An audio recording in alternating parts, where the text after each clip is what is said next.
Today at JW Pepper, we're going in depth with what is now the new king for audio video production for music teachers and musicians.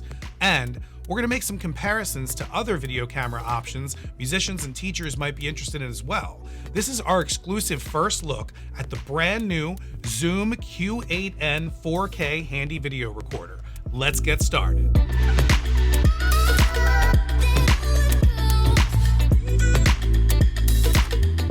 Last year, JW Pepper put out a video on what we thought at the time was the best sounding and most affordable video camera for musicians and music teachers, featuring the Q8 handy video recorder. Well, that camera debuted in 2015, and it's held its weight since then, but now we're very excited to announce the long-awaited successor to the Q8, the Zoom Q8N 4K handy video recorder. And I'm even more excited to get to say this next part. Zoom was kind enough to send us a pre-production unit to try out for 30 days just to make this video. So we're very thankful to them for sending this along and giving us this exclusive first look. And just know, they did not ask us to make a video for this. We wanted to because, like the Q8 before it, this camera is tailor-made for musicians and music teachers. And the new version is even more equipped. So we wanted to go in depth with this and compare it head-to-head with some other models, including the previous Q8 and the smaller option that Zoom offers, the Q2N 4K. So let's dive into all the details of this brand new camera. And remember, all the links to the items that we're talking about today are in the description below. First off, out of the box, we get the camera itself, which has a sleek new design and all black color scheme. Included in the box are the battery, which is the same battery from the previous model, the BT03B lithium-ion battery. Next, we get an attachable lens cover and lens hood, great for keeping on the camera and not losing. We get a USB-C data power cable to charge the battery, and a foam windscreen that attaches to the stereo XY mic. And finally, the paperwork. The biggest improvement of this camera is that it now has a 1/2-inch 4K sensor equipped with a wide-angle lens that is f2.8 and about a 15.2mm full-frame equivalent, which is very much improved from the 2K sensor on the Q8. This is great for musicians, and again, Zoom is really delivering here, providing 4K video along with professional audio that they already are well known for. We'll get back to image quality and examples later on in the video. Taking a look at the camera itself, it's a little heavier than the previous Q8 model, but the weight is a good thing in this area. It makes the camera feel a little bit more substantial and professional in the hands. When folded up, the camera is extremely compact and easy to put in any bag. Folding up the stereo XY microphone, the Q8N 4K is equipped with new microphone modules, and Zoom will be coming out with more very soon, which includes a stereo XY-AB mic that can also be used with multiple stereo configurations, as well as a really cool ambisonic microphone that can deliver immersive 360 audio. That is something that we will definitely be showcasing when it comes out, so definitely hit that subscribe button and ring the notification bell to be notified about that video. The built-in stereo mic is one of the best features of this camera, as we said in the previous Q8 video. Audio is where this camera shines, and why we continue to think that this is the best camera solution for musicians and teachers. Like the previous model, the Q8N 4K can swap these Zoom microphone capsules for different variants, like a shotgun mic or a side stereo, or even adding 2 more XLR channels. And again, the Q8N 4K already has 2 built-in XLR ports with gain knobs right on the outside of the camera. The XLR ports are on the side of the camera this time, along with the stereo headphone port, which has its own volume adjustment located here. There's a micro HDMI port to use an external monitor, and finally, the long-awaited USB-C power data port. Thank you, Zoom, for making this port a USB-C port. Going to the back of the camera, the screen is located here when closed. First, let's open the screen and check out the layout on the back. Here is the main power button, along with our channel select buttons with red LED lights indicating which channel is selected. Right here, we also have convenient access to a pad to bring the level down -20 dB if needed, as well as a hard switch for phantom power on and off. Also located on the back is the micro SDXC slot, which is a major change from the previous Q8. The Q8N 4K takes micro SD/SC cards and can accept cards up to 512 gigabytes, which allows for a lot of recording and high quality audio. It should be noted, it does not come with a memory card, so you will need to buy one separately. Moving on to the screen, which is a little different than the Q8, it can still flip directly out for a selfie mode, but it does not fully articulate like the Q8 screen did. Also, the screen on this model is not a touchscreen, which in my opinion is a good thing. The camera has all the menu options from real buttons available all the time, and they're very easy to go through. After powering on the device, your screen options, starting with the top left, are the mode button, which allows you to choose which recording mode you want. The options are Move, which is the video file with audio synced right out of camera, or Move plus Wave, which is the video file with audio synced, but you also get audio captured separately in individual channels in high-quality wave format. Wave Stereo, which turns the device into an audio-only unit, recording all audio from the channels down to a stereo mix. Again, this is an audio-only option. And then we have Wave Multi, which again is audio-only, but this time providing all channels in separate tracks for more editing flexibility.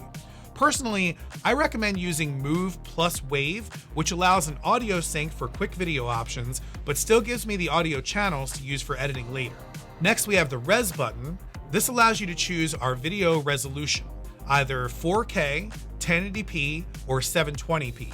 4K will be the highest quality image, but will also use the most battery life and memory card space. The next button, FPS, works along with the resolution. You might have different options depending on your resolution. This camera can shoot 4K in 30 FPS, 24 or 25 FPS. It can also shoot at 1080 and 720 in 24, 35, 50, and 60 FPS. The FPS is the frames per second. And without going too technical with this, the frames per second will determine the look of the video. A lot of news and sports coverage is shot in 30 frames per second or 60 frames per second, and a lot of movies, and closer to what your eyes see, is 24 frames per second. In certain parts of the world, that could be 25 frames per second for their standard. In the US, we use 24 frames per second or 30 frames per second most commonly. You can also slow the footage down that's shot at 60 frames per second to give a slow motion look as well. Moving along, the next button is Audio. And this is where you'll select your audio bitrate and hertz. I typically leave this at the highest setting, which is 48 kilohertz and 24-bit recording. On the right side of the screen, we have the FOV button, or field of view, which will allow you to put a digital crop on the image and zoom in a bit. You can go from the super wide, almost fisheye look to a more normal frame, followed by closer and then even a telephoto. Keep in mind that you will lose a little quality when cropping in. I recommend staying at the wide angles. Down from here, we have the Scene button, which allows us to give some additional effects to our image, either for low light or bright light settings. You can also choose Auto to let the camera decide, but this will change if the light changes, so you want to keep that in mind while you're recording. The Bright button will brighten or darken your image depending on which scene you have chosen. This can help in low light situations or in bright light situations. The Mixer is the option for the digital mixer. If you want more control of each audio channel, either adding a built-in effect or panning, this can be done here. On the bottom, the Display button allows you to cycle on and off the screen display text. It will always keep the audio meters at the bottom because audio is always important. The Play button will play back any recorded media, and the Settings button will go into the additional settings. This is where you can select to use the camera as a webcam. I think one of the best use cases for this camera for teachers, students, or musicians is to use it as a webcam to allow for better miking and better images on those calls. In the settings, you can choose USB. Note, while you're in the settings, the buttons are next to the things you want to select. So for USB, I'll choose the button next to it labeled Audio, but this is to get the USB option while I'm in settings. After choosing USB, you have options to use as a card reader, USB mic only, or webcam for PC Mac. Choosing webcam for PC Mac then asks if you want to use USB bus power or camera battery. If you're on a video call, I would choose USB bus power, which will allow you to power the camera while also providing the data. After that is selected, you'll see the USB icon and webcam on the screen showing that you're broadcasting to your PC. You also have the option to adjust the delay by milliseconds if you see that the image is a little laggy.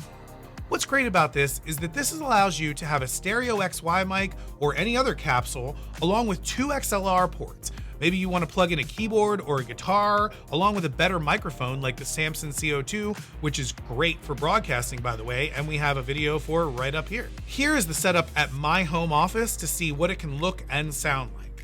So this is what the Zoom Q8N 4K looks and sounds like as a webcam. Right now I'm going right from the USB-C port of the camera right into the USB port of my computer, and I'm actually recording this via QuickTime, so you're seeing exactly what you would see via a Zoom call or a Teams call or something like that. This is also what you would hear if you were using an additional microphone. In this case, I'm using the Samson CO2 microphone, and that's going right into one of the XLR ports. And what's great here is this is a very easy setup. I've got the camera just sitting on top of a speaker, and because of the wide angle lens, I'm able to get pretty close to it to make any of my fine adjustments or things like that. Here's an example of me playing the drums at my home, which is currently untreated for audio at all. So a great use for this camera would be for a drum set teacher to use with lessons with their students. I've got the built-in stereo XY mic to pick up the drum set, and I've got a lavalier microphone going into channel 1 to pick up my voice. I'm also recording this in wave and move, so this way when I play it back for you from the edit, I can turn off my voice when I'm playing the drum set, or I can turn off the drum set so you can hear my voice. So here's an example of what this looks and sounds like.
So for the last shot, we had the camera positioned a little high, and that's because I was using the built-in stereo XY mic to pick up the drum set.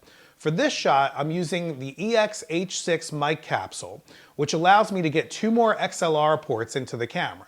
Now I can run one of my lavalier microphones into that port, and I can have the Samson CO2 stereo microphones, which I'm using as XY mics above the drum set, to go into the built-in XLR ports of the camera.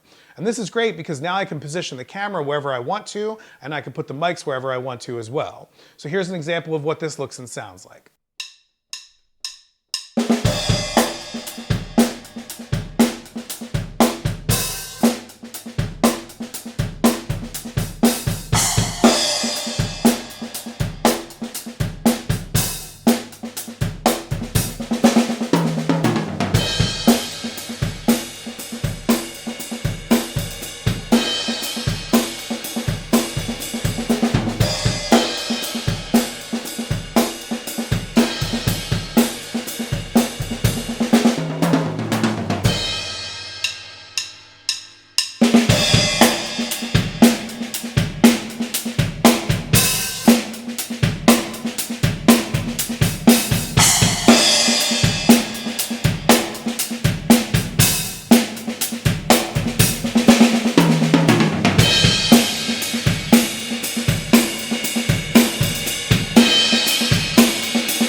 So here's an example using the Q8N 4K as a vlogging camera.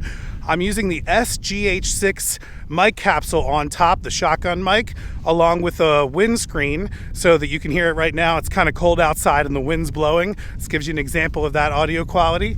Also, some other facts that I learned while using the camera: you can power the camera using a USB power bank that you would normally use to charge like a smartphone via the USB-C port. I was able to power the camera doing that while I was recording the drum set segments as well. Also, while doing that drum set segment, while using the EX-H6 capsule, that capsule does not provide phantom power to the microphones. So you will need to provide some type of power for your microphones if you're using them in that capsule. Now I'm here with the West Chester University Wind Ensemble under the direction of Andrew Yozviak. and we're going to capture some wind ensemble rehearsal using the Q8N 4K and a lavalier mic. I mic'd up the director using a lavalier for his voice, and the XY built-in mic is picking up the group. We've got the moving notes here at 86. That's the motor. All right, that's the motor. The main idea is in the clarinets, low woodwinds. Okay, it's very fantasy adventure, isn't it?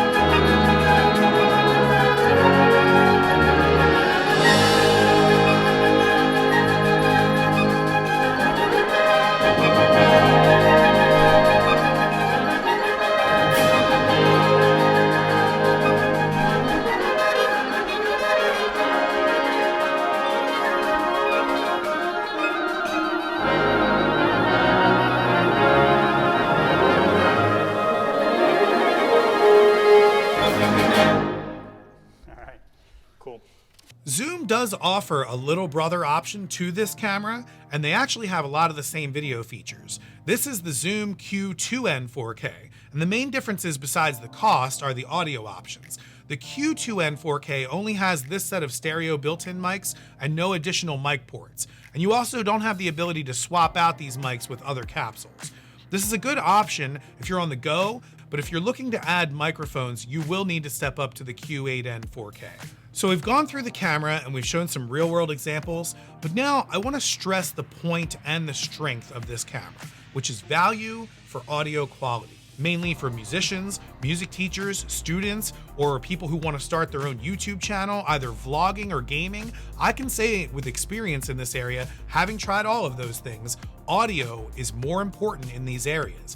Audio is the main thing you should be worried about getting at a high level for any of that stuff. And the Zoom Q8N 4K delivers high-grade professional audio options, and now with 4K video for a great value, the best in the business in my experience. So that's our overview of the Zoom Q8N 4K handy video recorder. Again, we're so very excited to have had this chance to get an early look and give you guys an early review of this amazing camera. And that would not have been possible without the great folks at Zoom. Again, they just believe in their product and let us make this review. No money changed hands, and I do have to send it back, but we will be getting one of our own. But really, we could not have had this opportunity without the continued support from our viewers and customers watching our channel and liking and commenting on these videos. Your support is why companies like Zoom want to give us early access, so keep it coming. If you found this video helpful, give us a thumbs up. If there's a topic or a question that you have, leave us a comment below and we'd love to hear from you. We're all over social media, so follow us and engage us wherever you are. You can even give us a call and talk to a real person in 2022. And don't forget to subscribe so you don't miss any of the new content we have coming out at JW Pepper.